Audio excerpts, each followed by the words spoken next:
Olá! O tema da nossa aula de hoje é fracasso escolar, a dimensão do ensino. O fracasso escolar tem sido um dos maiores problemas enfrentados pela educação hoje. Inúmeras tentativas de explicar o fracasso escolar acabam muitas vezes relacionando o fracasso do aluno na aprendizagem à questão familiar ou a um problema que é intrínseco, inerente ao aluno, ou às questões sociais, culturais, o contexto onde esse aluno está inserido. No entanto, é importante, ao considerar a questão do fracasso, mesmo compreendendo que ele é sempre determinado por múltiplos fatores, que a escola possui um papel nesse processo. Será que a escola poderia ficar eximida dessa responsabilidade? É em função disso que o nosso tema hoje abordará a maneira como a escola pode estar implicada no fracasso ou no sucesso escolar de qualquer aluno. Vamos ver então o fracasso escolar e sua relação com o ensino. A escola é uma instituição legitimada pela sociedade. Ela reúne saberes sistematizados. É a partir da escola que nós aprendemos conteúdos que não são possíveis de aprender na nossa relação espontânea e cotidiana. No entanto, muitas vezes essa escola pode parecer um pouco distante daquilo que os nossos alunos estão almejando ou que pertence ao contexto de convivência imediata dele.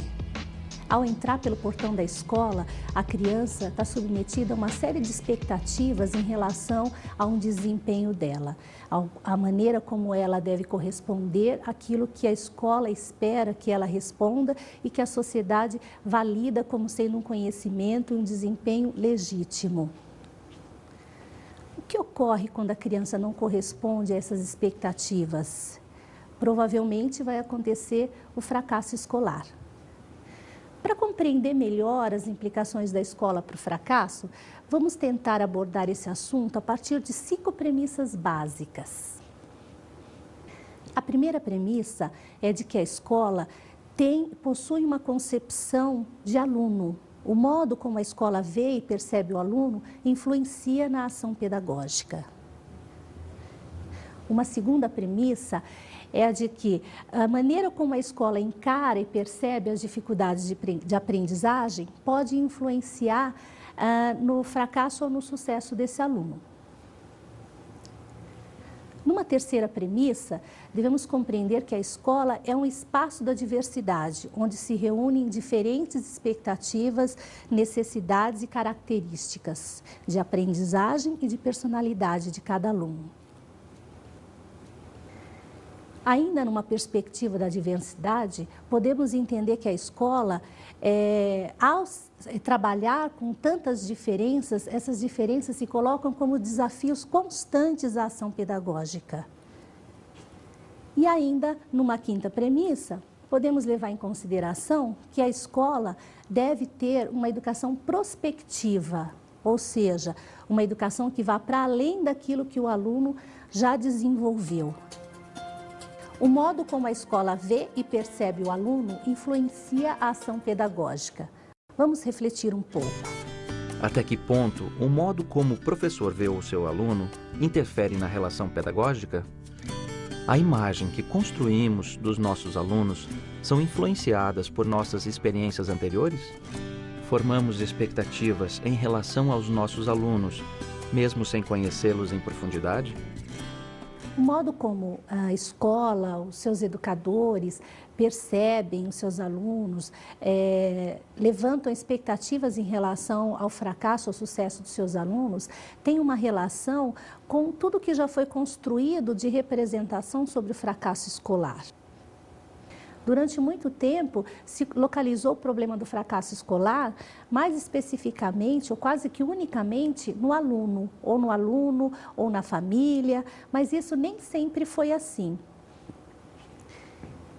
Num dado momento da nossa história, essa forma de enxergar o fracasso, ela passou então a ser ampliada. Então, a ideia de fracasso passa a ser reportada também a questões sociais e culturais.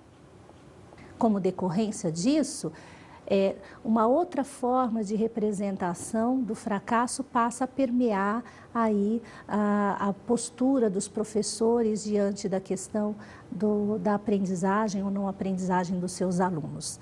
Vamos ver agora um trecho do filme Machuca, onde podemos observar melhor essa relação.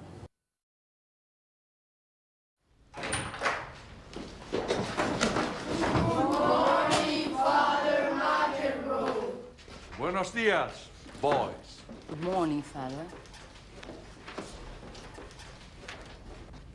Aquellos que hayan reparado que el bulletin board es para leerlo, se habrán dado cuenta que hay algunos cambios en el colegio. Tenemos nuevos compañeros. Estos amigos viven muy cerca de aquí. Muchos de ustedes se habrán cruzado con más de alguno en el camino.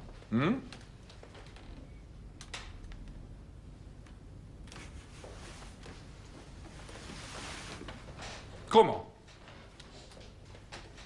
Si viven unas cuadras de aquí.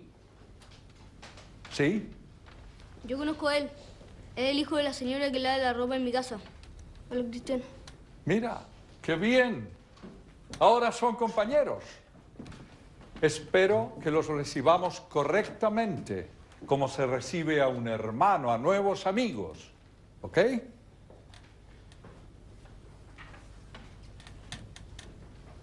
Good. Bien.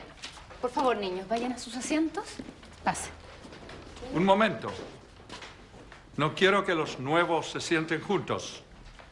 Usted, sí, usted, tome sus cosas y vaya a sentarse allá. Más ánimo. ¿Y usted, cómo se llama? Pedro Machucas. No escucho, más fuerte. Pedro Machuca. ¡Más fuerte! ¡Pedro Machuca! Así está mejor. Hay que hacerse escuchar, Machuca. Toma tu lugar. Allá. Usted. Ahí. Usted. Allá. Usted. Aquí. ¿Y usted? Allá. Bien. Na cena ilustrada, podemos ver um grupo de alunos bolsistas que tentam ingressar numa escola católica, mas que, embora estejam tentando frequentar essa escola, pertençam a um contexto socioeconômico e cultural diferente dos demais alunos. A questão que nos devemos colocar é a seguinte: será que o fato de que esses alunos são economicamente desfavorecidos e pertencem a um contexto diferente dos demais, isso vai influenciar a maneira como a escola, os professores ou mesmo os colegas representam a sua possibilidade de sucesso dentro da escola? Ou afetaria, direto ou indiretamente, a expectativa que os professores teriam em relação ao desempenho desses alunos? Uma das tentativas de tentar explicar o fracasso escolar para além da questão neurológica ou de um problema intrínseco ao aluno foi a teoria da carência cultural. A teoria da carência cultural postulava que o fato de que um aluno seja economicamente desfavorecido, ou que seja carente de acesso aos instrumentos da sua cultura, pode influenciar no seu fracasso. Tanto do ponto de vista de desmotivá-lo para a aprendizagem escolar, como do ponto de vista da não compreensão, da própria dificuldade em acompanhar os conteúdos escolares. O que essa teoria traz de interessante é o fato de reportar a questão do fracasso para além de uma questão inerente ao aluno e de que o meio sociocultural é um processo fundamental para a aprendizagem.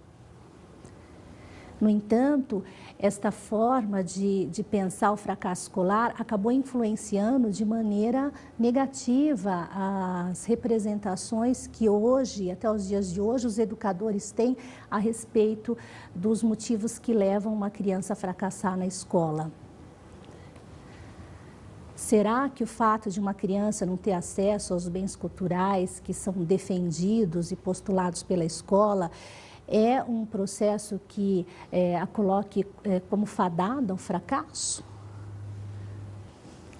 Os professores, quando alimentam uma expectativa em relação ao seu aluno de que ele venha a fracassar, será que isso acaba realmente influenciando? Uma das características dessa teoria da carência cultural é o fato de que ela preconiza um fracasso. Nós chamamos isso de profecia autorrealizadora. Como consequência, a profecia se autorrealiza quando a escola, ao não acreditar nesse aluno, deixa de investir em recursos, deixa de buscar investir no ensino desse aluno, acreditando que ele não vai atingir o objetivo esperado. O aluno, assim, acaba por fracassar realmente. A questão que nos devemos colocar para reflexão é: será o fracasso do aluno ou do ensino? O modo como a escola vê e compreende as dificuldades de aprendizagem pode influenciar o fracasso escolar. Vamos refletir um pouco? De que modo as dificuldades de aprendizagem são encaradas pela escola e pelos educadores? A escola, que tem como função básica levar o aluno a aprender, pode vir a tornar-se um instrumento do fracasso no aprendizado? Já vimos que as dificuldades de aprendizagem podem ser determinadas por diversos fatores, mas dependendo de um contexto histórico, do momento de construção das ideias sobre educação e pela própria contribuição das teorias psicológicas para a educação, nós percebemos uma influência sobre o modo como os professores encaram a questão das dificuldades de aprendizagem hoje na escola.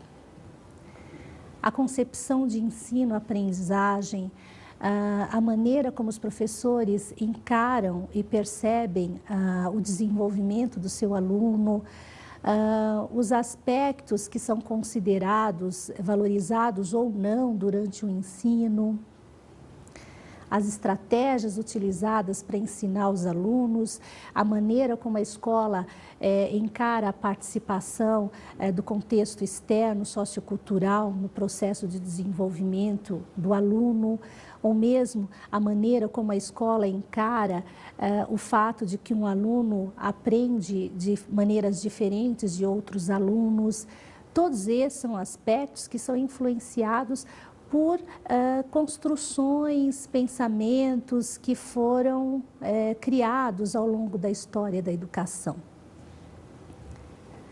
Vamos ver agora uma encenação com atores para tentarmos identificar quais as concepções que estão por trás da fala desses atores ao lidarem com a questão da dificuldade de aprendizagem de um determinado aluno. Muito bem tudo, assim. Mas na realidade eu tô tendo um certo problema com o Guga, muita dificuldade com ele. Ele é muito participativo em aula, mas as suas notas são as mais baixas. Eu perguntei pra ele o que acontece. E ele disse que em aula ele aprende tudo, mas quando ele sai do colégio, ele já não lembra de mais nada. E você sabe a razão da dificuldade dele, professora? Então, eu soube que ele é de uma família bem problemática. Talvez seja isso. Cuidado com julgamentos antecipados, viu?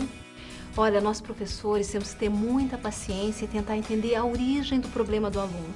Por que você não pede a mãe para levá-lo a um psicólogo? É verdade, né? Eu vou fazer isso. Com o laudo do psicólogo em mãos, aí sim a gente vai poder ver qual a melhor direção a ser tomada. É verdade, melhor, né? Mais seguro. Não, aí não tem erro, né? Melhor que a gente se responsabilize. Não é raro observarmos cenas como essa no cotidiano escolar. Sempre que a escola se depara com a dificuldade do aluno em aprender, é comum que ela busque alternativas solicitando apoio profissional. Normalmente, busca-se que esses profissionais, psicólogos, médicos, neurologistas, fonoaudiólogos, de alguma forma ajudem a escola a resolver o problema, que é o problema da dificuldade do aluno em aprender.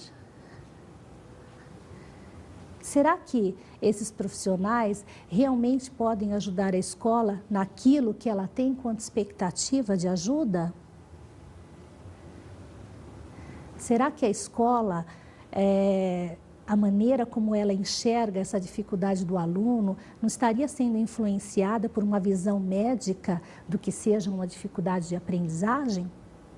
É comum observarmos, por exemplo, a referência a esses alunos que possuem uma dificuldade ao termo distúrbio de aprendizagem. A escola, entendendo que esse aluno possui um distúrbio, já está automaticamente localizando nele um problema. É como se ele possuísse um problema sobre o qual a escola não tem acesso à resolução. Vamos refletir um pouco mais sobre isso. Seria o laudo do psicólogo uma forma de eximir a escola da sua parcela de responsabilidade? Até que ponto um parecer profissional pode nos auxiliar na prática pedagógica, além de rotular o aluno como sendo portador de um problema? Se cabe ao psicólogo diagnosticar e tratar, o que caberá à escola?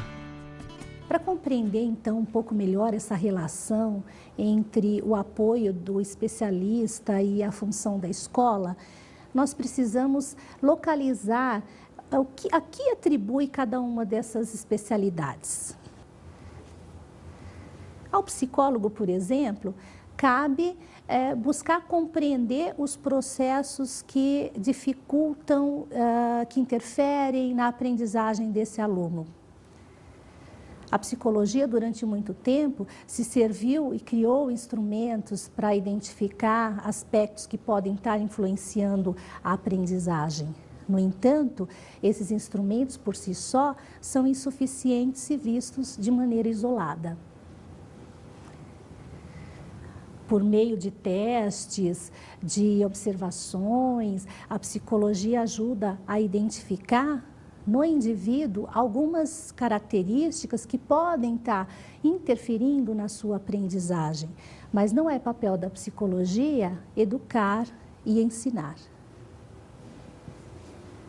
E a escola? Cabe à escola diagnosticar e identificar quais as características ou quais os motivos que levam à dificuldade de um aluno em aprender? Ou será papel da escola, antes, buscar conhecer melhor esse aluno e identificar, a partir das suas práticas, formas de poder melhor ajudar esse aluno?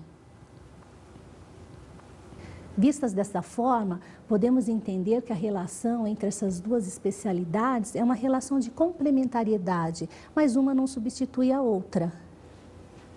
Por exemplo, um psicólogo pode me explicar melhor as características do que seja o autismo, em termos comportamentais, em termos de características de um autista, pode influenciar a capacidade dele em aprender.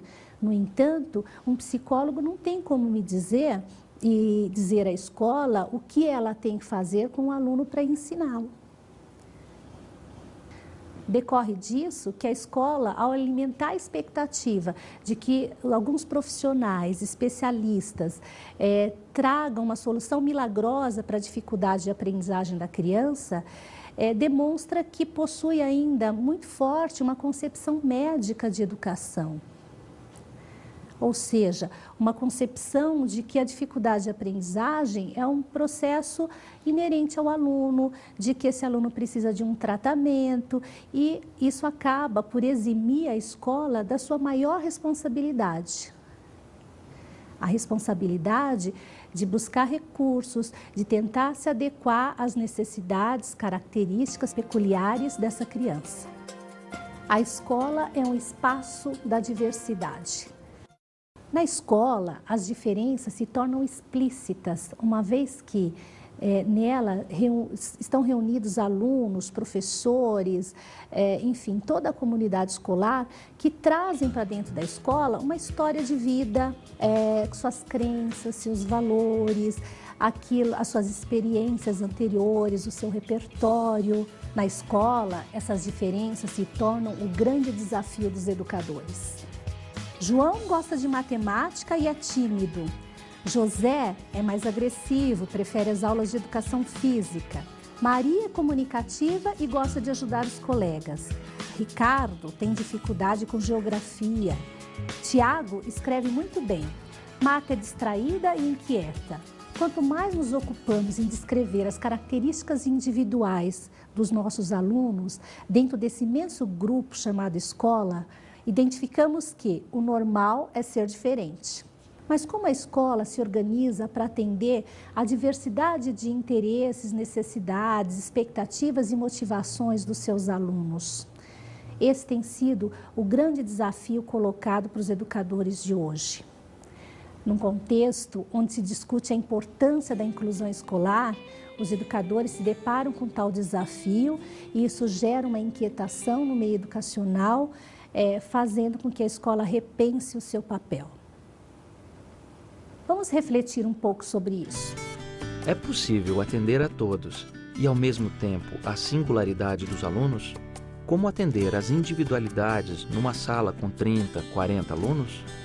Como atender às dificuldades de aprendizagem de um aluno sem abandonar os demais? A educação para a diversidade é um desafio para o qual a escola não foi inicialmente preparada, ou pelo menos originalmente preparada.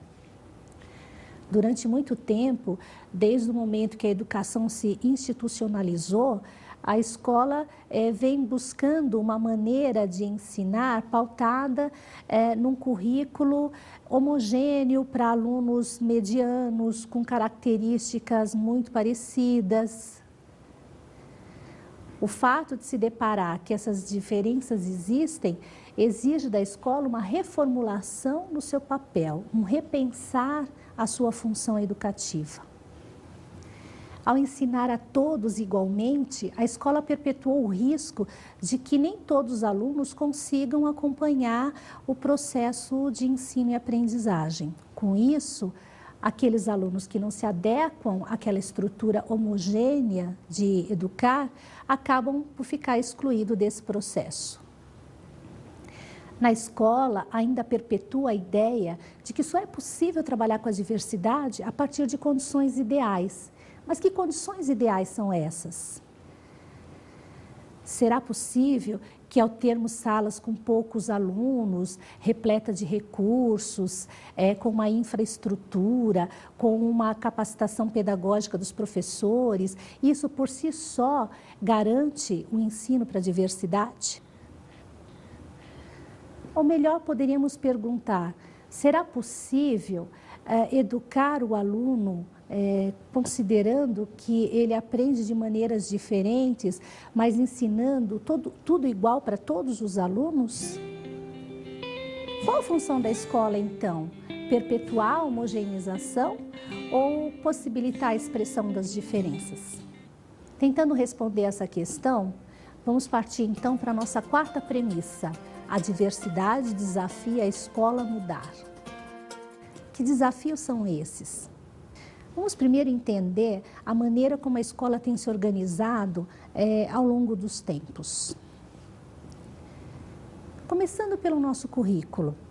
O currículo escolar, historicamente, sofreu uma influência do modelo taylorista de produção industrial, que localiza uma educação totalmente fragmentada em conteúdos, em horas-aulas, em especialidades, influenciando o modo como os tempos, os espaços, as metodologias da escola se organizam em torno da aprendizagem.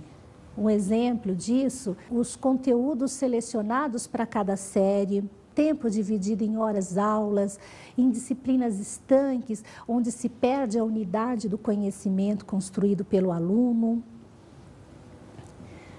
Podemos observar que existe uma hierarquia na organização curricular da escola, onde se trabalha com a ideia de pré-requisitos, alunos que precisam aprender determinadas coisas para poder aprender outras, e isso acaba por engessar um pouco a questão da transmissão e da construção do conhecimento dentro desse espaço.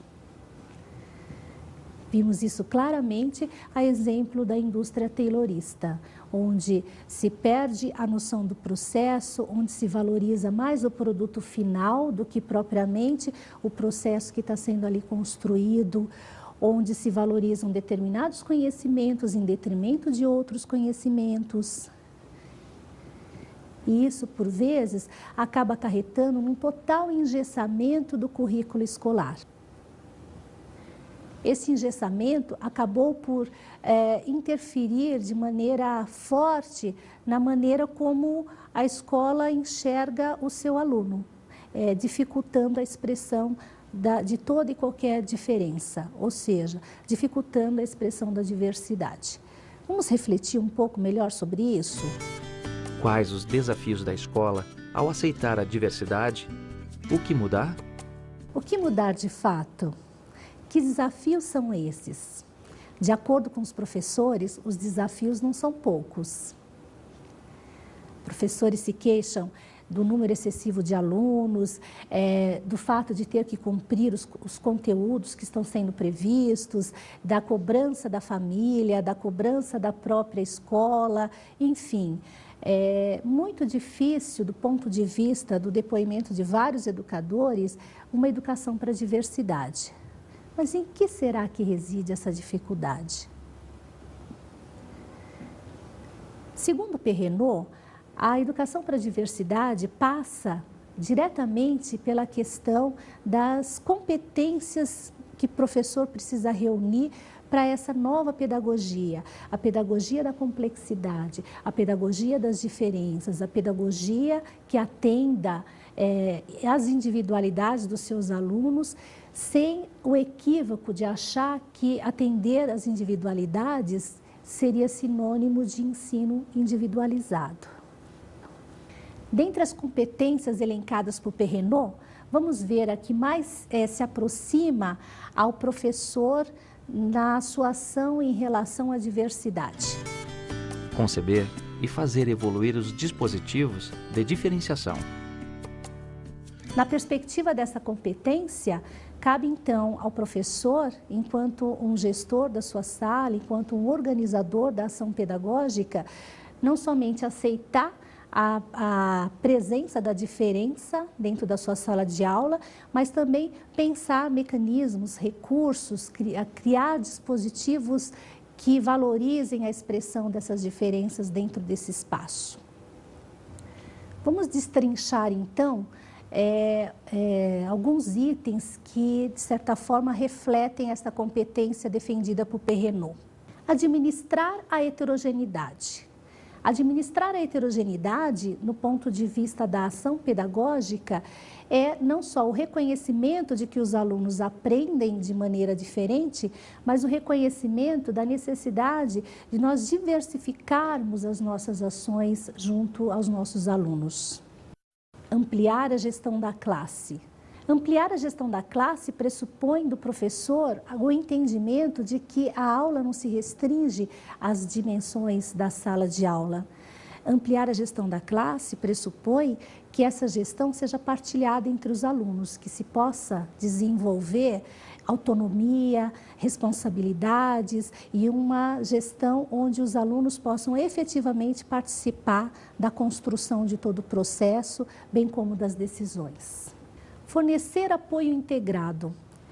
O professor, como um gestor da sua aula, deve reconhecer dentro do seu grupo aqueles alunos que necessitam de um apoio mais intensivo na sua aprendizagem.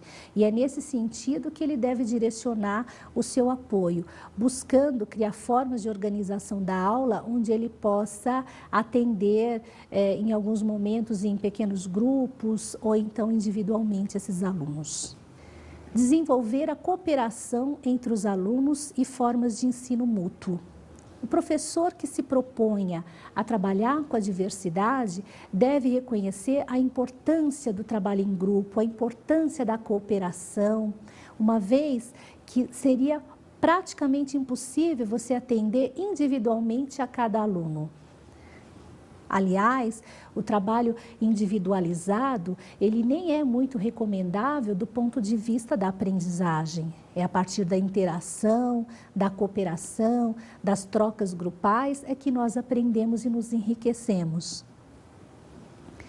Ou seja, pensar que é possível, mesmo pensando nessa realidade da nossa escola, uma sala com 30, 40 alunos, você atender individualmente a cada aluno, seria praticamente uma ilusão. Portanto, da mesmo modo, a ilusão achar que se eu ensinar todo mundo igual, todos vão aprender igualmente. O que a gente tira, então, de experiência em relação a essa competência de Perrenot? Individualizar o ensino, então, poderia ser entendido como diversificar o ensino, mas no sentido não de ensinar cada um de um jeito, uma metodologia para cada um conteúdo para cada um. Individualizar o ensino, no sentido da diversidade, seria criar estratégias mobilizadoras da participação, da autonomia do aluno, da convivência grupal, das trocas, levando em consideração a cooperação. O professor que se propõe a trabalhar com a diversidade não pode encarar o ensino de uma maneira homogeneizadora, utilizando os mesmos recursos, as mesmas abordagens o tempo todo. Diversificar o ensino, então, a partir dessa perspectiva, é reconhecer que os alunos não aprendem de maneira igual. E como não aprendem de maneira igual, porque são diferentes, necessitam ser estimulados de maneiras diferentes. Desse modo, o professor que reconhece a necessidade da expressão dessa diversidade busca, a partir do seu trabalho pedagógico, uma organização que permita o uso de diferentes estratégias, metodologias, recursos, como uma forma de fazer com que os alunos possam aprender de maneiras diferenciadas. Vamos agora ver a premissa de que, para a superação do fracasso escolar, a educação deve ser prospectiva. Para explorar melhor essa premissa, vamos partir das ideias de Vygotsky. De acordo com Vygotsky, a escola é uma instituição sistematizada de transmissão de saber. É uma instituição reconhecida dentro de um contexto sociocultural e validada por ele. Portanto, pensar numa educação prospectiva gera automaticamente uma aderência com a ideia de que a educação não é neutra. Assim, quando dizemos que a educação deve ser prospectiva, estamos aceitando o fato de que a educação se antecipa ao desenvolvimento do aluno. Ela se organiza, ela seleciona conteúdos, ela prevê aquilo que ela pretende que o aluno desenvolva, que ele aprenda, e ela, portanto, está estruturada de maneira intencional em função dos conceitos do ser humano que ela quer formar. É na escola que desenvolvemos valores, atitudes e aprendemos conceitos que não aprenderíamos dentro das relações cotidianas espontâneas. A escola vai ser uma instituição fundamental na construção da nossa consciência. E é por conta disso que ela, numa sociedade letrada como a nossa, vai ocupar um papel de destaque no processo de aprendizagem e de formação de qualquer indivíduo. Retomando então a ideia dessa premissa, o que vem a ser então uma educação prospectiva? De acordo com Vygotsky, é uma educação que se antecipa ao desenvolvimento do aluno, organizando-se de modo a oferecer os recursos disponíveis em seu meio sociocultural para que ele aprenda. Uma educação, para ser prospectiva, ela deve considerar não somente aquilo que o aluno já aprendeu, mas aquilo que ele está próximo de aprender. Nessa perspectiva, tão importante quanto aquilo que o aluno já desenvolveu é aquilo que ele está para desenvolver em função da interferência que a escola vai realizar dentro do processo do seu aprendizado. Para explicar esse processo, Vygotsky se serviu do conceito de zona de desenvolvimento proximal. Vamos entender um pouco melhor. Para Vygotsky, é a aprendizagem que leva ao desenvolvimento. Sempre que nós desenvolvemos algum conhecimento novo, é porque antes desse conhecimento se situar dentro de nós, ou seja, ser internalizado por nós, ele já existia fora de nós. A zona de desenvolvimento proximal se situa então como a distância entre aquilo que o indivíduo já desenvolveu, os conhecimentos que ele já adquiriu e aqueles conhecimentos, aquelas habilidades que ele ainda não desenvolveu, mas que está próximo de desenvolver. Podemos dizer então que aquilo que nós já desenvolvemos, os conhecimentos que nós já construímos, as habilidades que nós já desenvolvemos, residem num campo que o Vygotsky denominaria de zona de desenvolvimento real. Aqueles conhecimentos, habilidades que ainda não foram desenvolvidas plenamente, mas que estão em amadurecimento, é aquilo que o Vygotsky vai chamar de zona de desenvolvimento potencial. A zona de desenvolvimento proximal é o espaço intermediário entre esses dois campos. É por isso que, numa concepção de Vygotsky, a escola exerce o papel fundamental na ação pedagógica, na criação de novos campos, ou seja, de novas zonas de desenvolvimento potencial. Aquilo que a criança já desenvolveu já está construído, né? Já existe nela. O desafio da escola é fazer com que ela avance de um estágio potencial, que é aquele conhecimento que ela ainda não domina, aquele conhecimento que ela precisa de um apoio para realizar, para que ela transite para um nível real onde ela vai realizar aquela atividade sem necessitar do apoio do educador. Podemos citar, por exemplo, a criança que já realiza uma continha de divisão com um número na chave. Em termos potenciais, ela está bastante próxima de aprender a realizar a conta de divisão com 2 números na chave. É por conta da interferência do outro, seja esse outro professor ou um outro colega mais experiente nesse conteúdo, é que ele vai então avançando de um nível para outro. Essa perspectiva coloca um desafio para todos nós educadores. O desafio de que, ao se colocar de maneira prospectiva, o ensino passa a ter uma outra relação com o fracasso escolar. Ou seja, a educação tem um papel fundamental a partir da sua intervenção, dos seus instrumentos, da maneira como ela organiza o ensino, que é uma maneira deliberada e intencional, na promoção do sucesso, do desempenho do aluno no seu aprendizado.